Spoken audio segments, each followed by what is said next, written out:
Selamat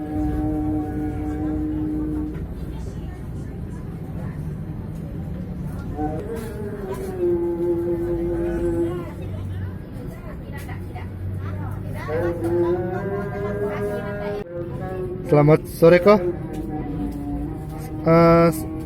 Boleh minta tanggapannya kok tentang beras kita yang dari Bulog BUMN? Peminatnya memang kurang nih. Jadi yang membeli itu Orang tertentu tuh kayak apa kok? Kayak semacam siapa-siapa atau apa? orang buat sering traveling. Orang-orang yang bisa traveling ya. Ya, Untuk masyarakat lain kurang berminat ya atau ada sih ada satu dua lah gitu.